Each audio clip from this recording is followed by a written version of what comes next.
तो चलिए शुरू करते हैं। मैं आपको बताना चाहूँगा, इतिहास का कुछ परिचय देना चाहूँगा। तो इतिहास जो शब्द है वो संस्कृत के इति है प्लस आस, इन तीनों से मिलकर बना हुआ है अपना क्या, इतिहास। इतिहास क्या होता है?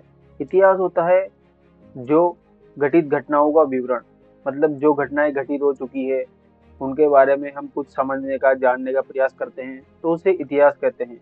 या फिर जो हो चुका है, भूतकाल में जो हो चुका है, उसे हम इतिहास माने। इतिहास क्या है? इतिहास अतीत की घटनाओं, समाज, संस्कृति और सभ्यता का अध्ययन है।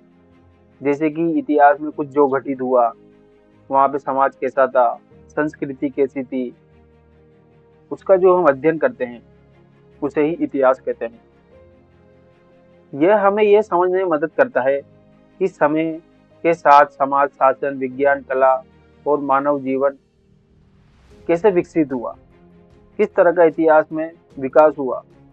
आपको मैं अभी आगे कुछ बताऊंगा, उसमें आपको पता लगेगा कि हमारा जो इतिहास है वो काफी अच्छा है, काफी डेवलप आदमी थे अपने इतिहास में पहले। तो आगे देखिए, इतिहास क्यों पढ़ना चाहिए? हमें इतिहास क्यों पढ़ना चाहिए? इतिहास से क्या होता है? भूतकाल से सीखना। एक तो हमें भूतकाल में जो घटनाएं घटित हुई उससे सीखने को मिलता है। इतिहास में हमें अतीत की गलतियों और सफलताओं से सीखने में मदद मिलती है कि हमारे इतिहास में क्या क्या गलतियां लोगों ने की है, हमारे पूर्वजों ने, जो हमें नहीं करनी चाहिए, क्या क्या उन्हें सफलताएं मिली है, जिसे अगर हम भी अपनाएं तो हम भी सफल हो सकते हैं। ठीक है। और क्या है, संस्कृति और धरोहर को समझना। हमारी संस्कृति कैसी थी, धरोहर वगैरह, ये सब समझने में हमें मदद मिलती है। ये हमारी परंपराओं, रीति रिवाजों और सभ्यता के विकास की जानकारी भी देता है।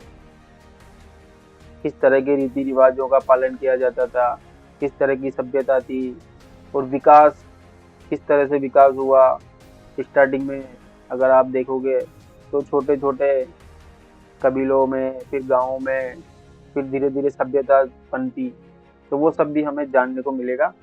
और भविष्य की जो योजनाएं होती है उसके बारे में भी हमें काफी मदद मिल सकती है। अतीत की घटनाएं हमें भविष्य की दिशा तय करने में सहायता करती है। क्या मतलब, हमारा जो भविष्य होने वाला है वो आगे किस प्रकार का जाएगा, ये भी हमें इतिहास से पता लग सकता है।